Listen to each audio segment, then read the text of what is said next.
I am on my way to the forest so that civilians can't hear me talk and think that I'm completely insane. Okay, so first of all, I just wanted to give a massive welcome and a big thank you to all of the new subscribers that I've received over the last 24 hours. I believe I've got just over 200 new subscribers, so thank you very much for being here. I can only imagine that you have come from the recent video that was done on Grant Cameron's channel, which was the Wilson panel, which included myself, Richard Dolan, Joe Mergia, James Rigney, Bob Maguire, Danny Silver, Michael Hall, Melinda Leslie. If I've missed anyone out, I'm so sorry. But it was a fantastic panel. It was a fantastic conversation. I did look a little bit tired and a little bit grumpy throughout it, and I'm sorry. It was very late for me, and I do apologize, but I was very excited to be there, and I had a fantastic time, and I think everyone had something to bring forward and give to the conversation, and just to let people know what it was that they were doing and what their involvement in these particular documents and the leaking of them and the distributing and researching of them. It's a fascinating topic, and it's also extremely relevant. You know, I think the most important takeaway from the Admiral Wilson documents is the fact that there is such a deeper level to the UFO programs than people who are just kind of starting to understand this through things like To the Stars Academy and the disclosure of ATIP have fully began to understand. And, you know, this is an extremely important development in regards to the Stars Academy and ATIP and all of the revelations that have come out through this. It's all pushing for the conversation and the discussion. But documents like these reveal that there is a far deeper and, to be honest, a far more disturbing level to this that is beyond just the data collection of what we have termed UAPs, unidentified aerial phenomenon, and what seems to be a rigorous research and development program or programs relating directly to craft, intact craft. And now that is a very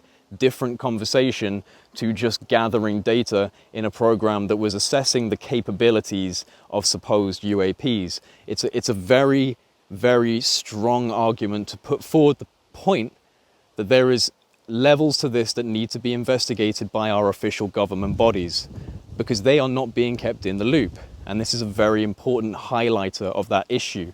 So I think it's a really important conversation, and I'm really glad that we did this panel. I think it was fantastic. Someone even said it was this is like seeing the Avengers of Disclosure. And in case you're having a hard time imagining what that would look like, here's a sweet graphic.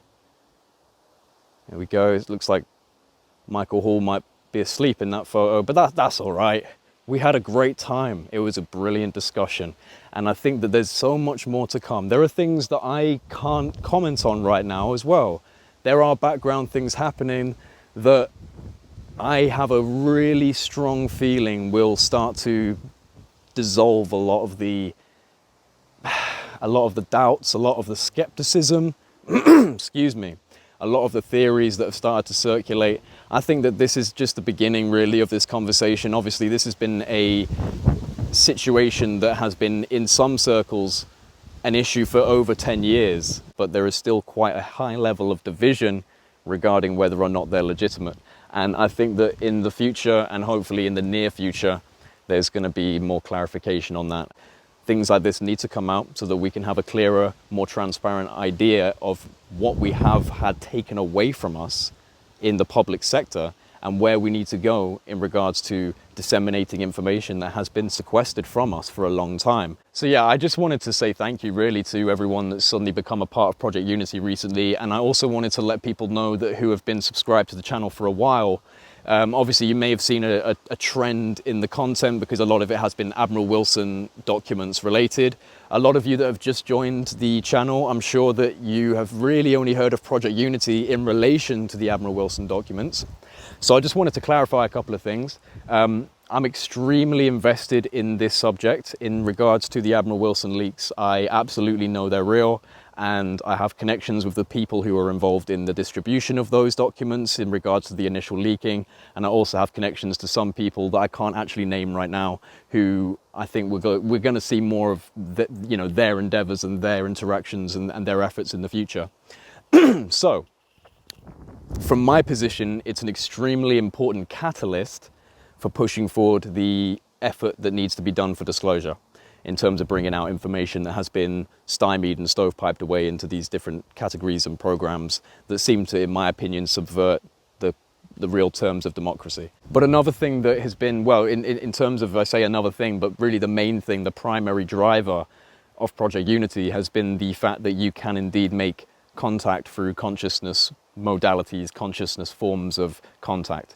And what I mean by that is I mean getting into states of what you could consider meditation or flow states, very clear, coherent states of thought, and interacting with something that does seem to actually initiate an experience, visual or sensory, in request to you actually asking for a communication or a contact. So that has been, because I've had my own experiences and I've talked about them on my channel, and you can have a look at those. If you have a little dig through the channel, you'll find me speaking about the experiences I've had with orange orbs of light flying down over my house and flying over my skies, and I've seen those on 4 separate occasions. Each of those occasions was when I was going out to make contact and trying to actually initiate some form of contact through clearing my mind and thinking quite coherently about what I wanted to experience. So that has been the primary driver of Project Unity, because that's what made me realize that there is something profound that we can push forward that would allow people to open up into a new form of reality, into a higher level of understanding in terms of the cosmological reality that we live in, because there is so much more to this, and there is so much more life that we can't perceive unless we're in a certain state of being, unless we're in a certain state of frequency. Because frequency and vibration is specific to what you perceive in terms of reality. This is something that Tesla knew in terms of, he said, the universe can be seen as vibration and frequency, and everything is vibrating and oscillating, and it's at specific frequencies. And you, as the human, the biological quantum computer that is the human brain body mechanism, you can actually shift your perception into different frequencies like alpha, beta, theta.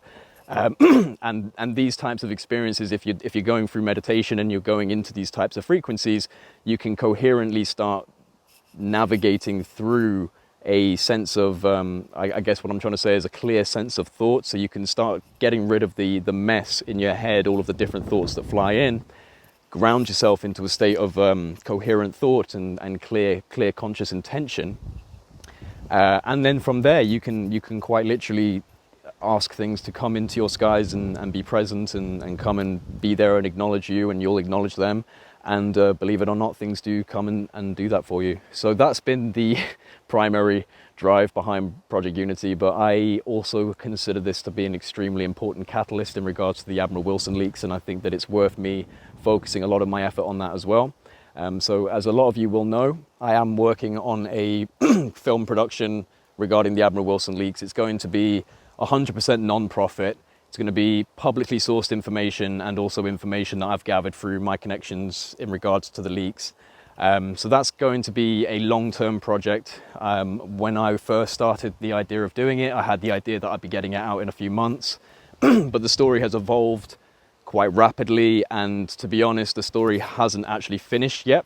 There is still a lot that hasn't been said, and I believe that my production is going to cover that. So I want to wait until really this has kind of been concluded, and then it's all going to be wrapped up hopefully in this production that I have started working on, and there is work in progress. But like I said, the story is very much still being told and things are still unfolding, and it will come out when it's definitely the right time for it to come out. So yeah, I'm just wanted to make people aware that have just joined the channel that yes, the Admiral Wilson documents are something that I'm extremely focused on, and Richard and Grant and Michael, James Rigney, all of these people can attest to that.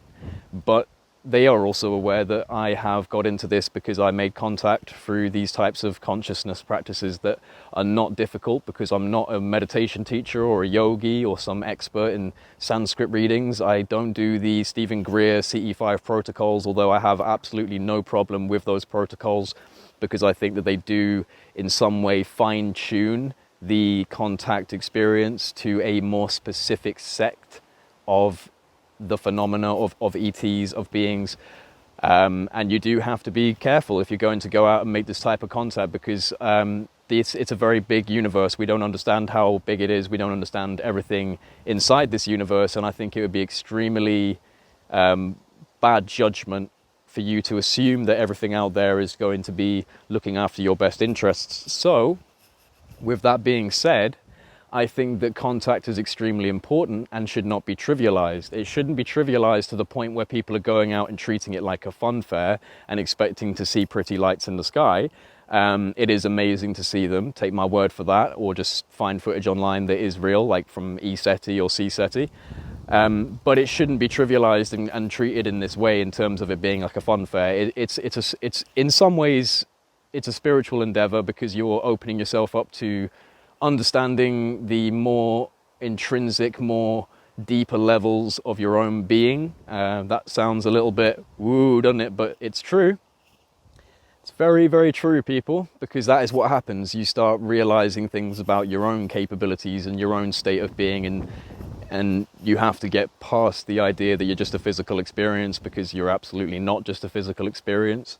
And consciousness is not localized to the body. It is in fact omnipresent, omnipotent, non-local, entangled with all particles in the universe. Everything is absolutely connected. And the more that you start to learn that and integrate it into your life in different ways, whether that be through meditation or through literally anything that makes you feel pure at heart and pure at mind, then you will begin to have contact if that's also your intention. But they're not going to mess around with people that are not actually trying to do anything. They just want to see some pretty lights and have no intention of carrying the message, because this is definitely about a message, and you know, it's a obscure one, I suppose, in some ways, because it's left for you to kind of identify what it is to you, what it means to you, what it feels to you.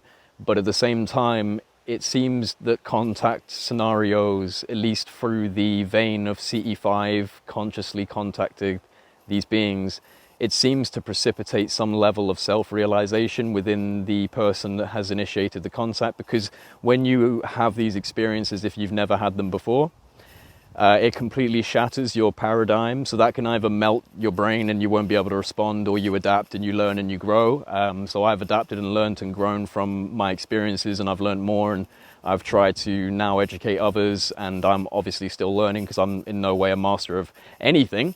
But I've learned enough in order to be able to teach, and that feels like what I need to be doing. So that's why I'm doing it. Not doing it for money, not doing it for fame. I'm doing it because it feels like I can't not do it.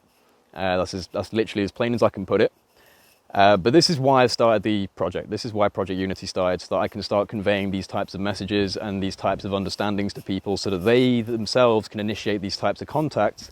And through there is absolutely a domino effect. And that's what I want to try and put forward. But I also, like I said, I'm very involved in the Admiral Wilson leaks. I think that this is one of the most important nuts and bolts aspects of the phenomena you could be focusing on right now. And that's basically it, guys. I just wanted to say thank you to everyone that subscribed to me recently. I just wanted to say there is different levels to Project Unity. It's not just Admiral Wilson, it's not just, you know, consciousness, it's all of these types of ideas put together, because all of this works in symbiosis. All of this is leading towards the inevitable disclosure of this information for the entire planet. And the last thing I wanted to say before I forget, and I did say this on the Wilson panel with everyone last night, but I just wanted to address Mr. X. And I just wanted to say that Mr. X is not, because this is something that people have been commenting and asking about, Mr. X is not an insider. He's not an intelligence operative. He's not military. He's not a PhD scientist that's come out of a special access program. He is a civilian. He is a researcher who has been doing this for an extremely long time. He is very passionate and he has a lot to offer. He is a good friend of Richard Dolan, and he is known by many of the others that were talking on that panel. And that's all he is. He is just a civilian researcher, and he has his own personal reasons for not wanting his name out there. And everyone who does know him understands and respects that. And if you know, you may only have just met me, so I'm not asking you to fully respect me, but if you respect Richard Dolan and Grant Cameron and James Rigney, all of these people, and Bob Maguire, these people do know him. And they also agree that it's well within his right and it doesn't affect anything. So for all of you that have been saying, and there's not many of you, I'll admit, but there has been a few people that have been saying, oh, well, you know, he's telling people to break their NDAs and break their agreements, and he won't even give his name. But at the same time, all I would say to that is the revealing of Mr. X's name would do absolutely nothing to further the effort of disclosure. It wouldn't achieve anything at all. There's nothing to gain from it.